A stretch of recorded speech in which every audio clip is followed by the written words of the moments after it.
Welcome to Life on Life's Terms, episode 27. You have Justin and Kenny. We're here to talk about my 5-year sobriety today. Woo! Party. So this is Wednesday of this week, so it's the 15th, and this episode will be aired tomorrow on the Thursday on the 16th. So yeah, I take 5-year sobriety today. Congratulations, my friend. It's been a long haul. Probably went by like a blink of an eye. Yeah and no. What was the best memory that you have in the last 5 years? Well, when you were the happiest that you can recall? Starting this podcast. Honestly? Yeah, I shit you not. Yeah. I shit you not. And one of the big, so like over the career of being sober, I have not been able to find something that's unique to me. You know what I mean? Like, I think this podcast is unique in that capacity, in that I don't have a boss. Nobody's telling us what to say. You know, nobody's really saying anything in the context of like, you can't go there, you can't do this. There's no more can'ts. And I feel like I'm standing in the middle of acres of diamonds right now. Have you read that book? Yeah. Yeah, me too. Yeah, bits and pieces of it. But that's really where I feel in this moment. I feel like this is a great creation, and where we're all headed as the team, and as this team is building, we're all of our fish are going in the same direction without any of us really having to be a lead.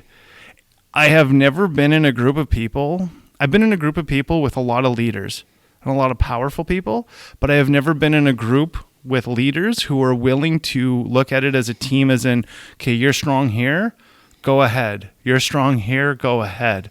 And that trust is based just on, okay, make those decisions, and then let's come back and collaborate as an entire finished decision, right? Yeah. So right now, I would say is probably the best time I've had yet in sobriety.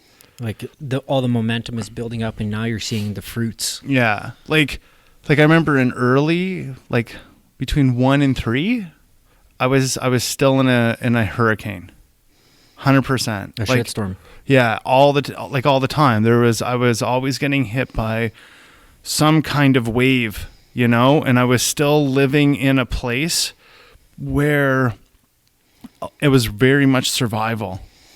Maybe you were still paying back your deficit from all the years of fucking. Well, some of it was court, for sure. So there's some karma there. Yeah, so some of it was court. I was looking at a 14-year sentence, and the court was like, "Well, we'll be nice and give him 8."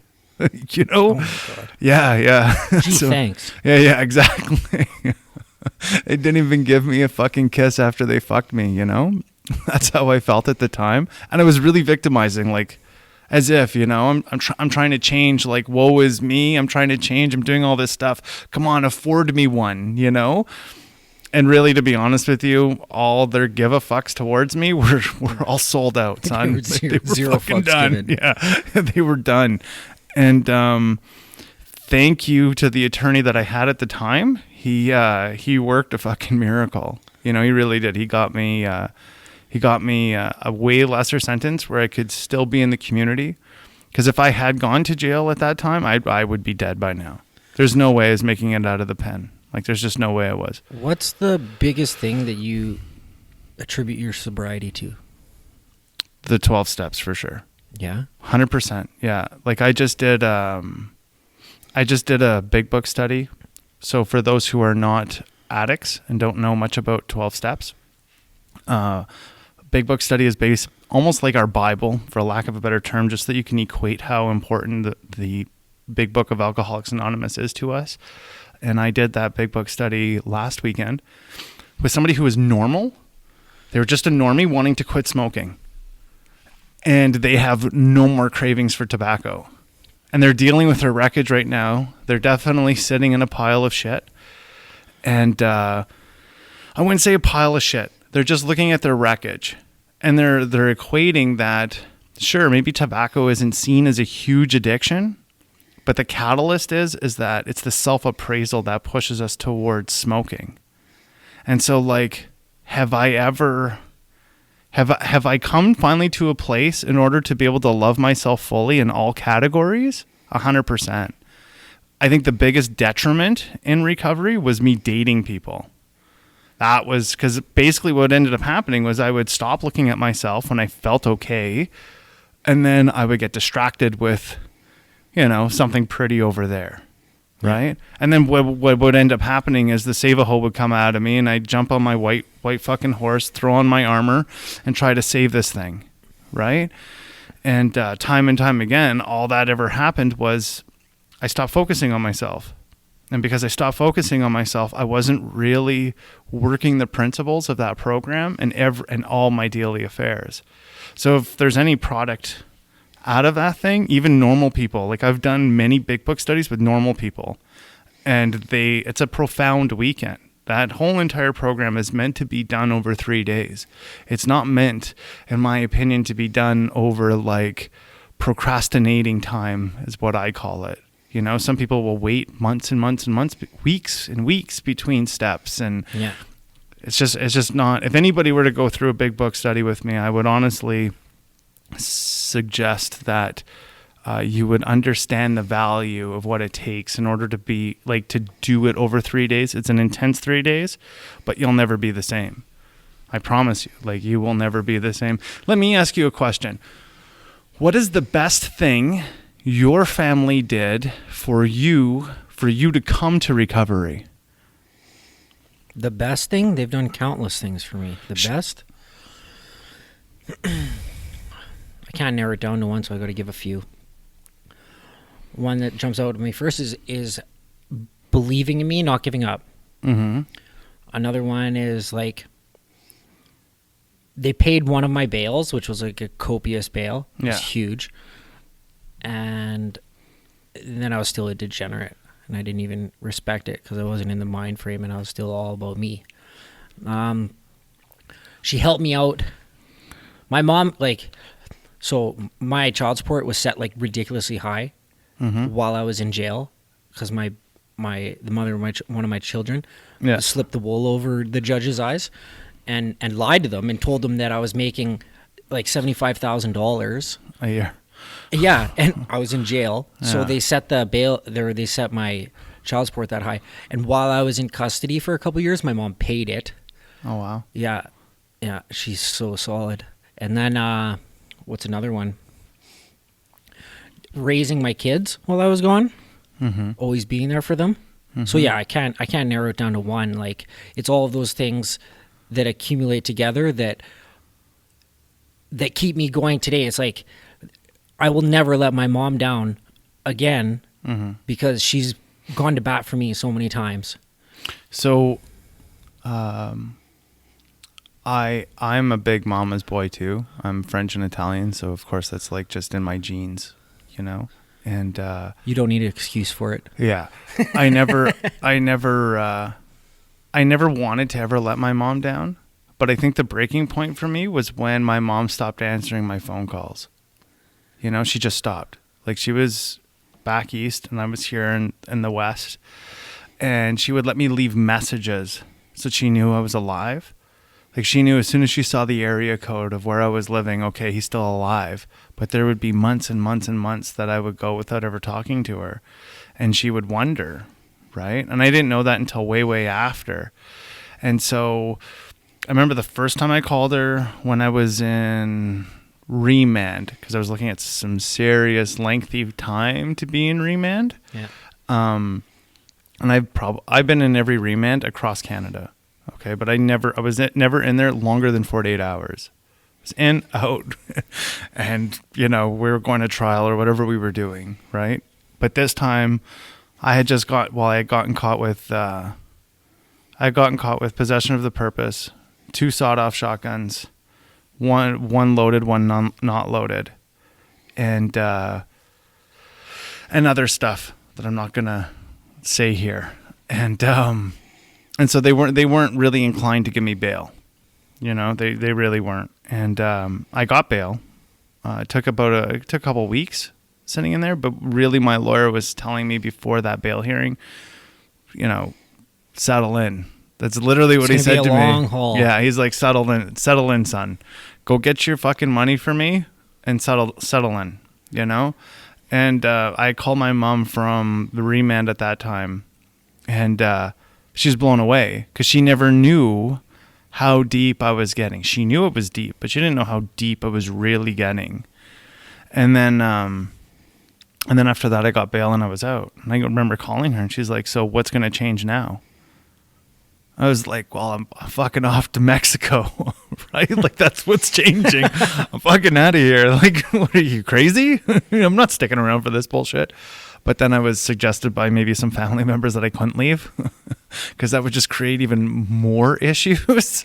So I hung around and I got pinched. Deep in the investigation? Yeah, everybody around me just walked away because they have to, right? Too heat. Yeah.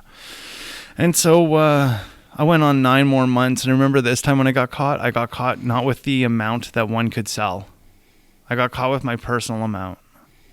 And they were trying to put on me that I was possession for the purpose because the guy who was driving me was maybe potentially doing those actions, right? Nothing was ever really seen, but maybe that was. Yeah. And so my lawyer in good conscience literally called the Crown and he said, I cannot perjure myself by allowing my client to plead to a possession for the purpose charge when he hasn't committed that crime. And that's why the Crown attorney decided. So the Crown here in Canada for those Americans are DAs, district attorneys. And the Crown decided to say, okay, well, I can't allow my colleague to perjure himself. So literally my lawyer stepped up to the bat because he actually believed me and he'd seen the changes that I had made over that time. Yeah. Back to those shotguns though. So the one that was loaded, so these shotguns looked exactly the same. And they still had the buttstocks on them, but the barrels were chopped off. So what had happened, the reason why one was loaded and one wasn't loaded, I had taken one and I went into the bush here in the area that I'm in, like at that time. And I notched out a notch in a tree and I put the buttstock in the tree and I put the barrel in my mouth and I pulled the trigger. Because I had thought at that moment, I was martyring myself or sacrificing myself so that my mother couldn't feel all this pain and anguish that I was presenting to my family. And I thought by committing suicide, it wasn't really suicide. It was me going to a place of sacrifice, because I didn't see an end. I didn't see an end in anything that I was doing. Obviously, the gun didn't work because here I am. And the only way how I could differ the two, Christ. yeah, like the only way how I could differ the two was one was loaded and one wasn't loaded. Well, the one that was loaded, the night I was arrested, that's what I was going out to do. So when I was arrested that night, I was arrested with wearing a suit, an Armani suit, Gucci shoes, socks, the whole nine. I looked good that day. I had a rosary in my pocket and $2,000 cash. And a money clip, and I was going to throw the money away, and I was driving out there. That was my intentions that night. Had I not been arrested, I may not be sitting here. Now, ballistics said that both guns work. So how it was that it didn't work in that time, call it God or odd, whatever you want to call it, I had realized sitting in a cell there was a purpose for me from my higher power. And I was the one who had to come and understand how he works in my life because he doesn't work on my terms. I ask for his help, but he gives it to me when he's good and ready, not when I'm good and ready. And that was a hard lesson to learn when I was in there. I remember sitting in my cell finally going, fuck, I'm ready to leave. I'm ready to leave. And that door wasn't opening, like that's where my mind was at, And that was pretty fucky. Like that was not a fun place to be. And that's where like the death of my daughter hit me. That's where everything hit me because I'd been high and drunk for so long that I hadn't thought about anything long enough for it to sit. I was always moving like a shark. I never stayed. And all of a sudden all this stuff hit me. And when I was incarcerated on a remand, and I went pretty crazy for a little while. You know, I wasn't the same person. I was literally shaking it rough. You know, if anybody knows what that terminology is, it just means you're super depressed and your mind's breaking. yeah. That's what it is. And you can't count on other inmates to give you support. That's not what they're there for. You know, it's a prey or predator. It's either you're prey or you're a predator in there. And when you're sitting in that limbo, not coming out of your cell because you just realize that you're grieving now for the death of one of your children, it's pretty fucked, you know? So and was that, you'd say that was your lowest point of starting your sobriety? Close. It was close. I would say, so when I first went into jail, I looked at it like a holiday, Yeah. you know? Yeah. Because that's what it was. Like, No phone, lots of books to read. that's right. No stress from the street. I don't have to go fucking tune some guy up for some money. I don't have to play a hustle. People owe me, and I'm collecting when I was in there. Until finally that went away because my family had found out the amount that I got shook with, like how I got fucking grabbed with. They're like, that's a junkie. That's not somebody who's making money, you know? Yeah. And there goes the money, son. You know, they're not going to stand behind you if you're going to be an idiot like that, even for a second. And that's when I realized where I was. There was no loyalty. So that hit me really hard because I really wanted that fraternity in my life. And then all of a sudden I remember thinking that this was like a resort. And then the guard comes in and tells you to crack your smile, and they don't mean the one on your face. So you want to explain that? Well, that's a strip search, right? And You gotta spread your butt cheeks. Yeah. But at least here they don't make you drop and cough. I've had it. Yeah. I've had to squat 3 times. Oh yeah, and yeah. cough at the bottom. Yeah. But all the time when they're like, bend over and crack him, I turn around and I look at him and I smile. make sure he's looking right down my hole. Sometimes I'll fuck with him and I'll be like, can you see into my soul? My ass soul? My brown eye. Can you read my future? And that's when it was for me. That's when it was for me because I started looking at bed sheets and I started looking at the boogers on the wall, the hinges on the door, knowing that if I was going to hang myself, this would be it. And all I remember, man, is there was like a calm that came over me, and it was like, "Don't give up yet." That's all I really remember. Yeah. And then I don't know, call it jailhouse saved, whatever you want to call it. I read the Bible, the Catholic version of the Bible from beginning to end, but I started faith shopping right away, right? Like I didn't know if I was going to become an evangelist. I knew I didn't want to be a Catholic again because those people are fucked, you know? Well, and the reason for it, a lot of it for me was one of my sexual abusers as a child was a Catholic priest. So I never wanted to go back to that faith.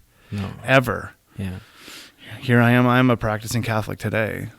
And the only reason why is because that way of life lines up more so with how I believe would be the less offensive way to live within the sight of my higher power, of my understanding. It's not for everybody, but it works for me, right? Yeah. I choose to take the nomadic spiritual route. Mm-hmm. I believe little things out of all religion because I know there's truths in them all. Yeah. But I take just what feels proper for me. Yeah. I mean, and I'm not here to say that the Catholic way of life is the only way of life. I mean, there's many different ways of life. I just know that the strenuousness of it is what I need. That strictness is okay with me. Like, and if I look at that parallel to the steps, it's the way to live the steps. The only difference that I don't do is some of the Catholic obligations I don't necessarily follow, really. I have taken, like, I do observe the priestly vows, like right now. If I'm going to become a priest, I don't know. Probably not. Probably not. You're too greasy on this show. But you know what? There's a couple priests. You would be surprised the shit that they say. Yeah. Oh yeah, man. Yeah, buddy. Like There should be a priest comedian. Yeah, there is. There's Father Jim. Oh yeah. Yeah, you got to hear some of the. Let's try to shit get he Father said. Jim on the show. If I can get him in from up north, for sure. Google Father Jim. He's a very outspoken Catholic priest. I'm gonna write it down. I'll see how funny he can get. He's not like. You'd have to go to his sermon or his homily to hear some of the shit he says, because he's pretty like he. I've heard him say in a homily, he's like, no, what did he say to me one time? He was like, these Catholics are all hung up about masturbation. Shit, if you got it, give it. That's exactly what he said. Shit, if you got it, give it. And I was like, or this is a good one. I remember one time I was in a meeting and my first sponsor, this is what he says. He goes, selling dope in recovery? Fuck, we all have bills to pay. Why am I getting in your way? Go fucking do whatever you got to do. You owe money. Fuck. Go pay them. When he said that, I was like, yeah, I need this guy as my sponsor. That's what your sponsor said to you? No, he said it openly in a meeting. Like, that's what he was fucking sharing. Oh, financial amends? Fuck, if you got to sell dope to make those amends, go and fucking sell dope. Don't let me get in your way. It is what it is. Shit. Just raw. So, I watched a documentary. Have you ever seen 13th? Yeah. What was your take on that? Because it really affected me. Because, Netflix, right? Yeah. Well, I can see the same indoctrination here in Canada. Yes. I can see the same indoctrination, but the big thing here in Canada is what's that corporation that does all the prison stuff? Cancor? I think that's what it's called. Arcan, and then there's Cancor, I think, for the female side. Those people, they just pounded away for slave labor. You know, like that's really what it is. And our system is set up in a way where it's more beneficial to be a federal inmate in Canada with indictable offenses, which is the higher end of our offenses, than it is to be a summary convicted guy with provincial time. Provincial time, there's just no benefit in there's no benefit to jail in the first place. But the difference between federal, and we've said this many times on this show, is that there is no way out of the provincial system. Like there's no help. They would rather, I mean, literally your fucking defense attorney will tell you, go indictable next time. Like they'll tell you, make a federal beef, don't make a provincial beef. You know? And that says a lot. You know? They want us to commit worse crimes. Be more dangerous. That's right. And I don't even know if it's so like they don't want us to do it, but that's just, the system is just set up right now to perpetuate more business, right? For sure, and it is a business. Canadians believe that it's a loss in taxes. It's not a loss in taxes. The only reason why it's a loss in taxes is because we've set up a recidivist cycle, because these prison corporations need to keep on indoctrinating us. Now, the other issue is here in Canada, we do not have pay-for-profit prisons yet. We don't have that. Yet. It could come. The next conservative government pops around, you never know. Well, the Liberals might even do it too. I mean, and the reason why I say that is because, so one of the big pushes that I know, and this is inside baseball a little bit, is they're trying to give GPS trackers to everybody, so that our prison population comes down and people can start doing time on the street, right? Or like in the community, so to say. The problem is with that is I have done house arrest, and one becomes agoraphobic because of it. You know, finally those restrictions are lifted off and you're still afraid to leave. And why are you afraid to leave? Is because you might get pulled over. Something might happen, because that's what's happening in your head, right? All of the time. When you're subject to the police coming to your house over the first year of your house arrest, and you're 24-hour house arrested every day, and you're subject to showing up at the door and the police coming in through your house and basically raiding your house, it does a true mind fucker on you. And when you see people, like, for instance, on Canada Day, going to fireworks and you can't participate in that, I know it doesn't sound like a huge deal.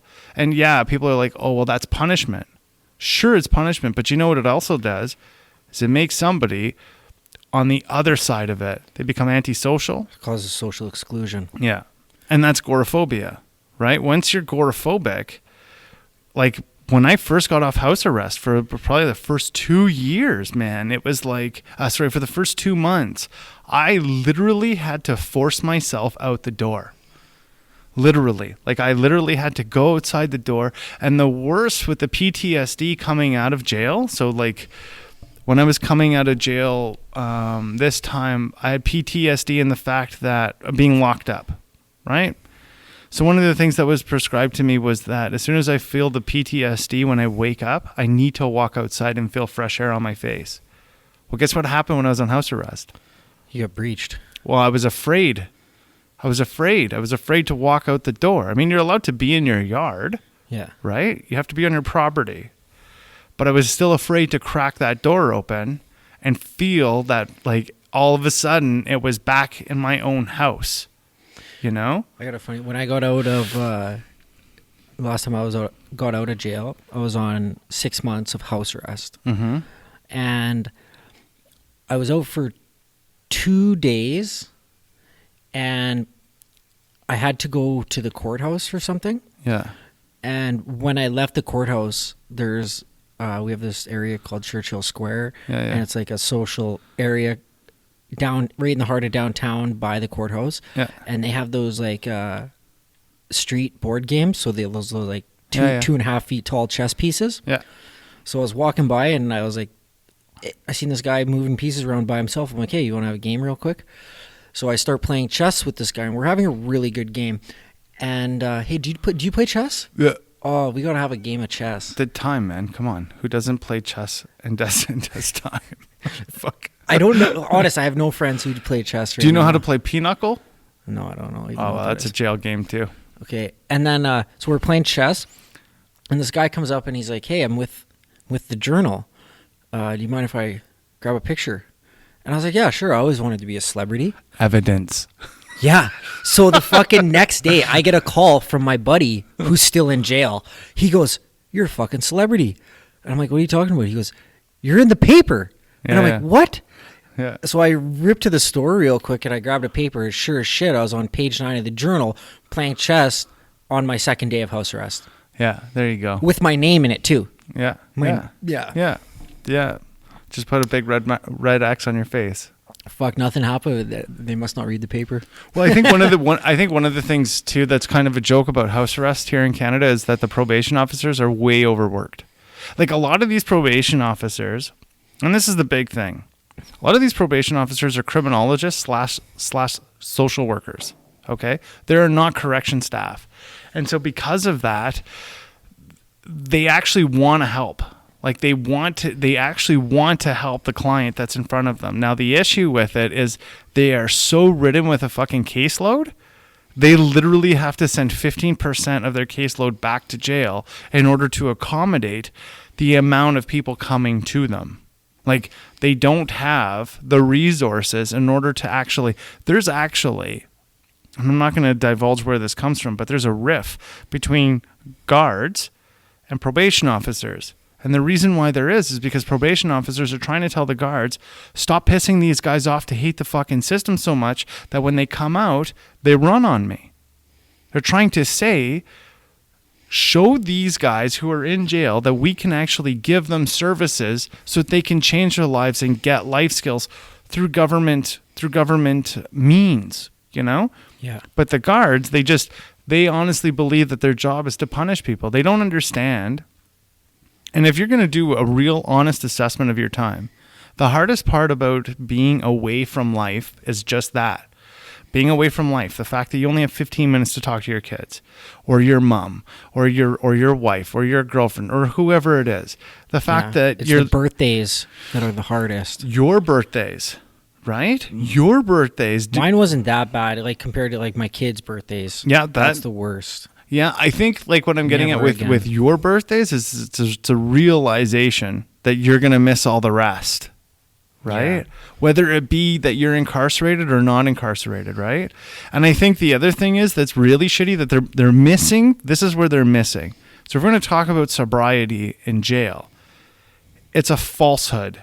And the reason why it's a falsehood is because the environment itself is so, how do you put, like, constructed, right? That if somebody goes and does a set of steps in jail, it's not the same as out here in the community. Somebody goes and does these things in jail, sure, there's a ton of benefit to it. And I believe there could be a spiritual awakening at any point, or even self-improvement at any point in one's development. The issue, though, is incrementally, we are not taking people from a structured, secure environment and then putting them as a test out in the public, in the community, and then getting them to come back and forth, so that there's a mantra or a collage of secure to not secure out in the community and back and forth kind of deal. Instead, what we're doing is we're creating what's called fish out of water syndrome.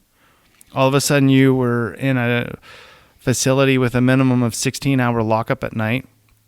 You're allowed out for 8 hours in the day, or whatever you were allowed if you're out. lucky. Yeah, if you're 3 meals, and they say, okay, there's the gate, out you go.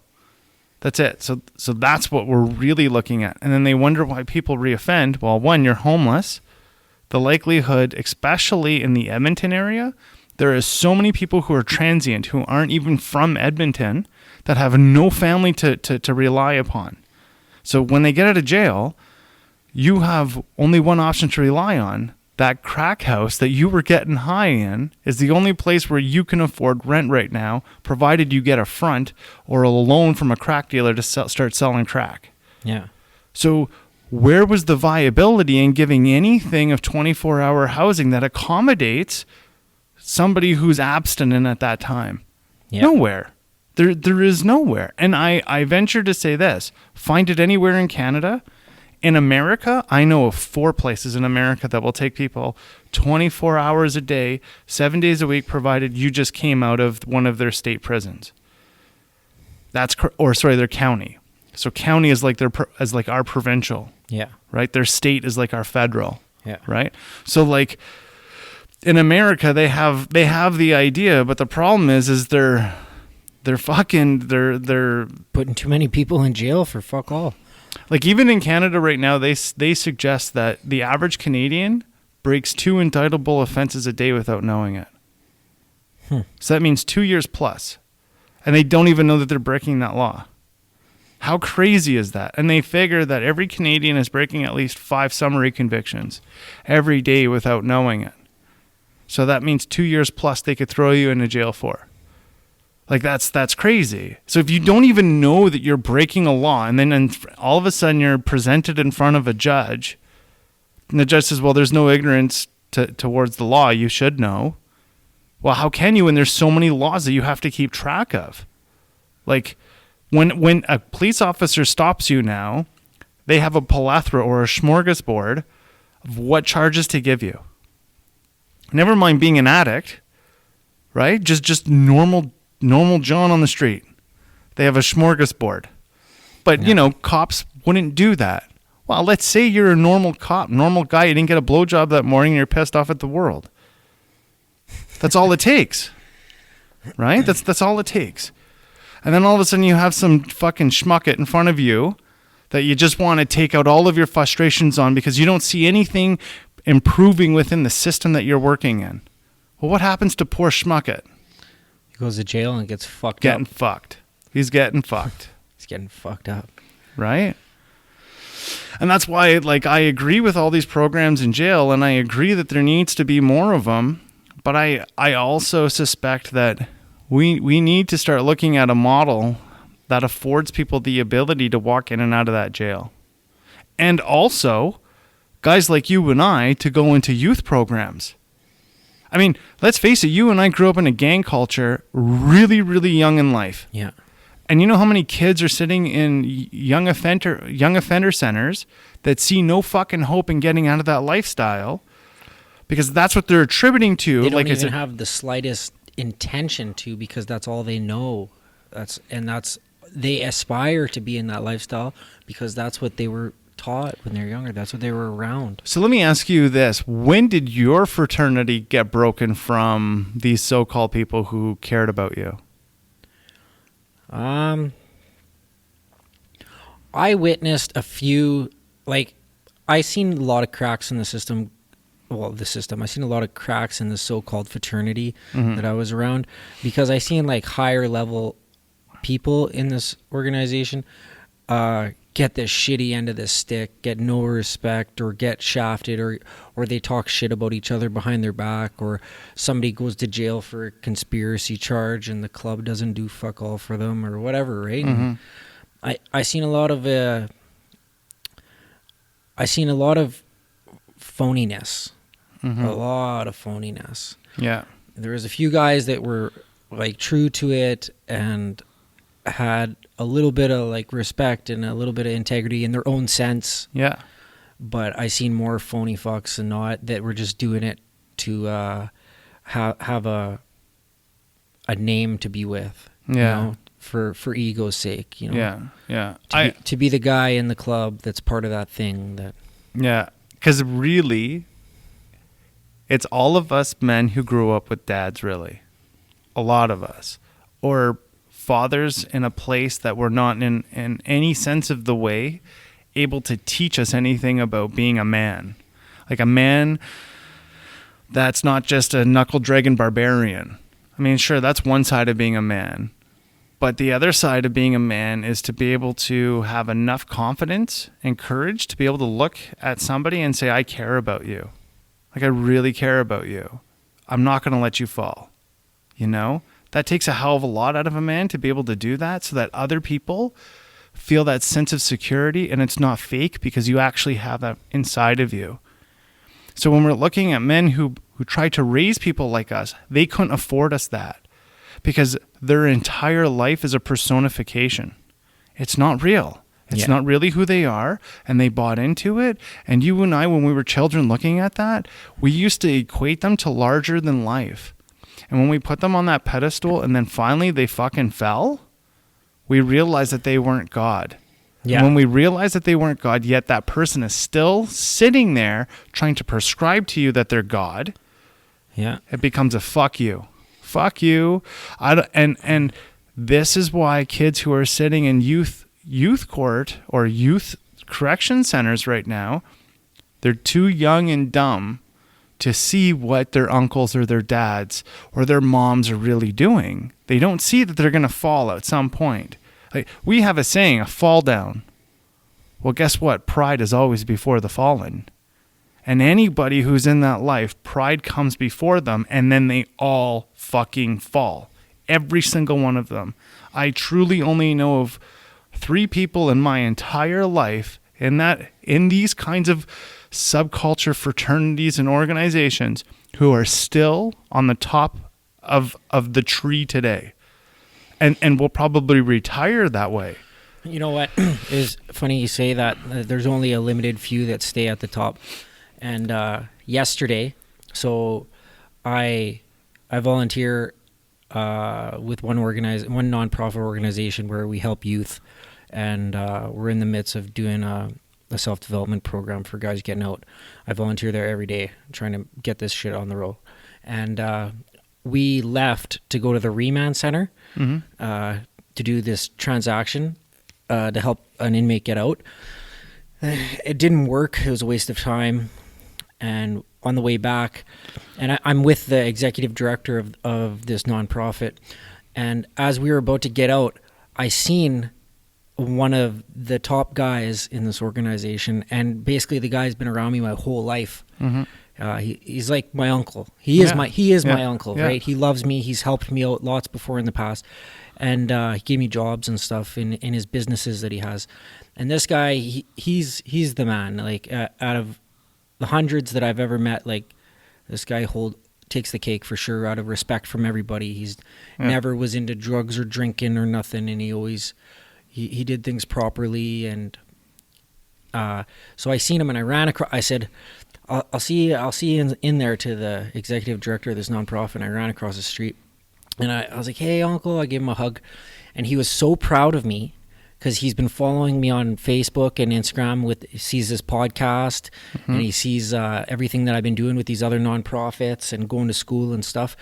He was so proud of me. He like gave me a big hug. He said, you just keep doing everything you can. He goes, if you need anything, you let me know. And I was like, honest, I was like, I don't want to be involved with anybody who's part of anything. He goes, no, like, I will introduce you to other businesses. I will help you if you need anything. Let me know locations. Like, I think he may like he wants to still give back, you know? Yeah. And he was so impressed with me. He's like, I'm rooting for you 100%. He's like, out of anybody, he's like, you can do it. Yeah. It was like, it was really touching for me. Like, it is. Yeah.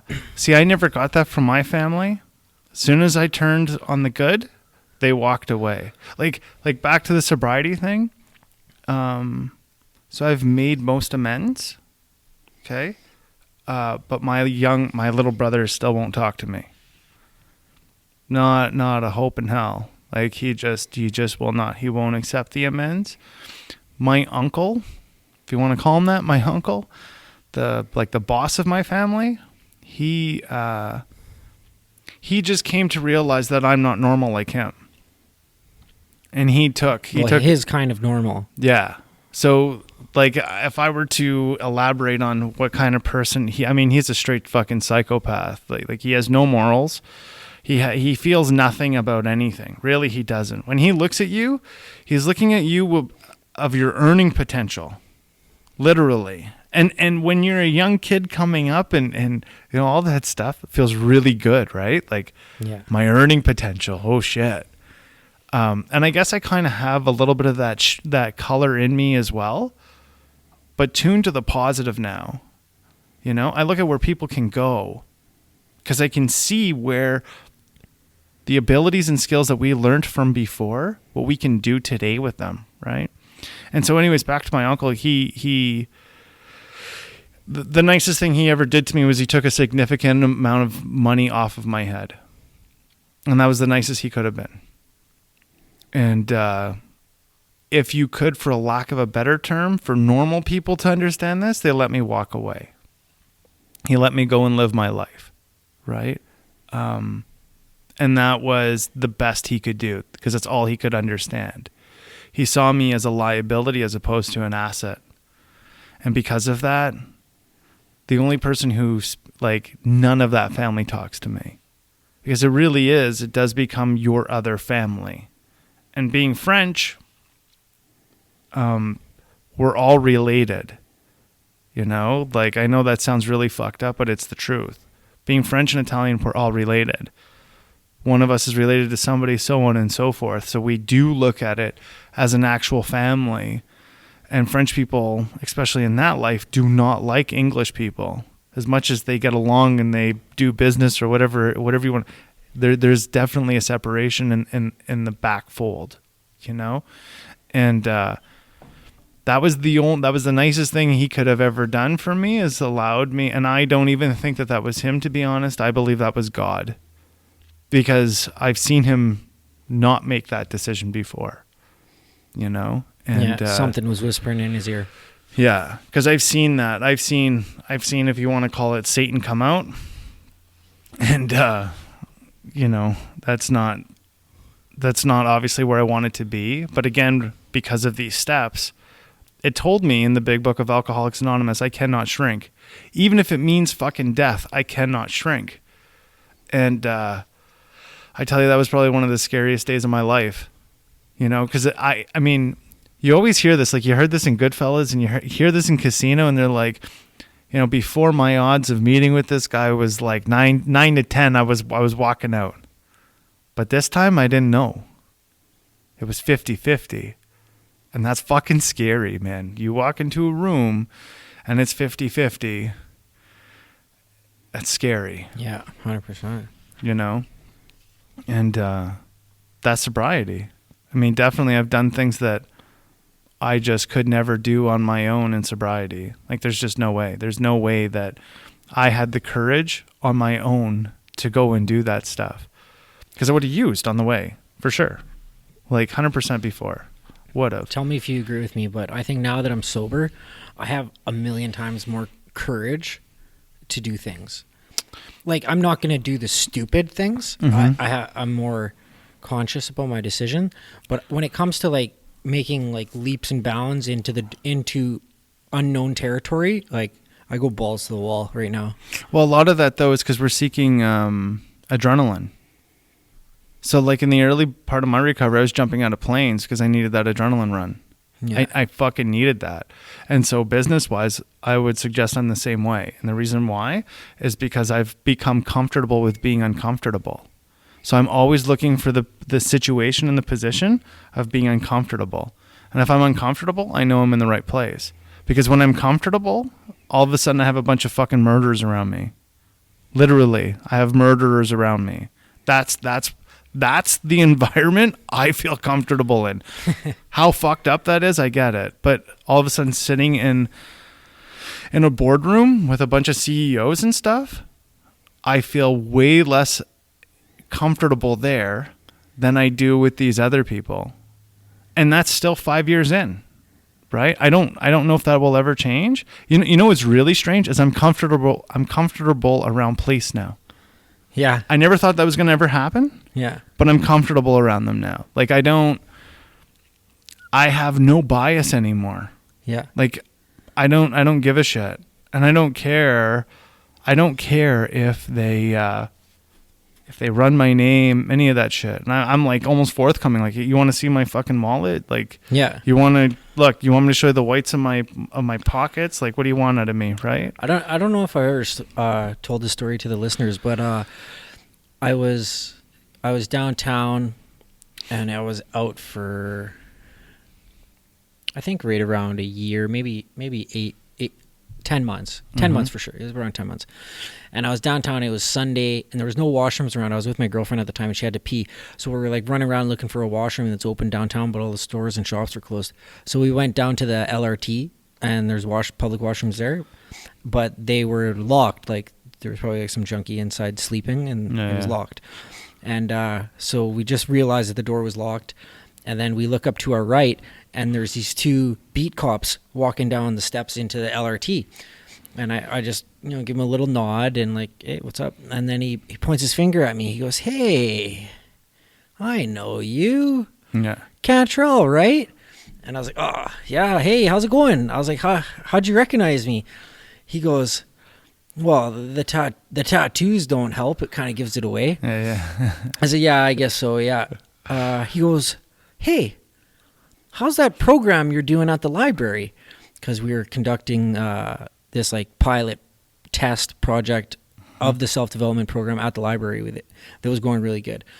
But I was blown away. Like, even though I was posting it all over my social media and stuff, like, I was like, how do you know about that?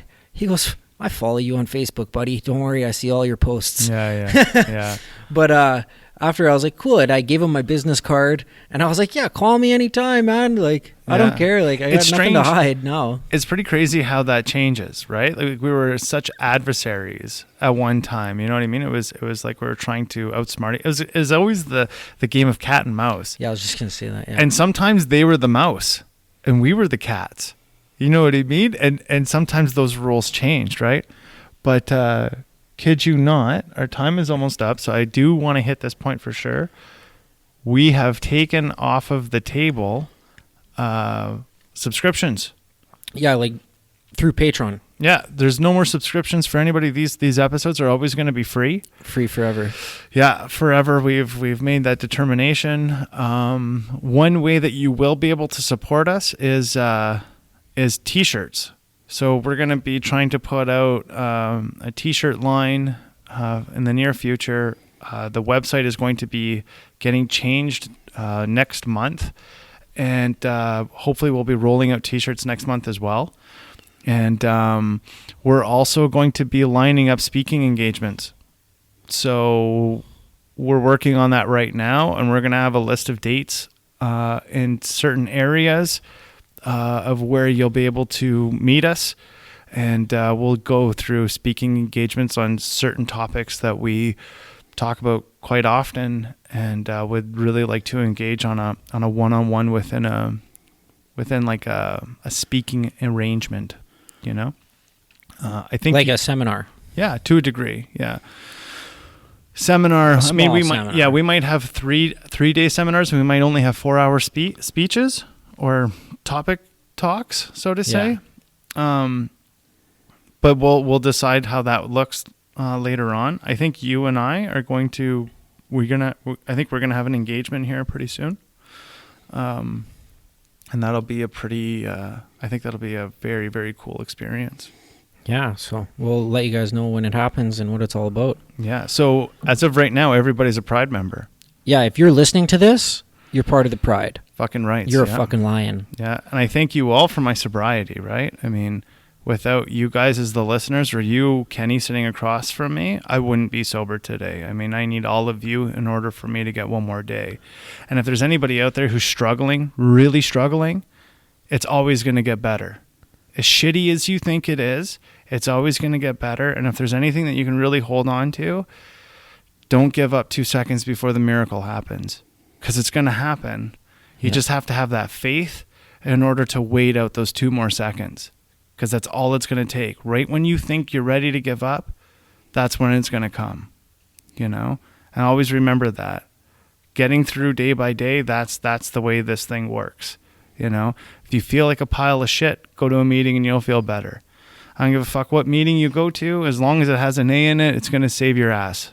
That's just the way how I see it.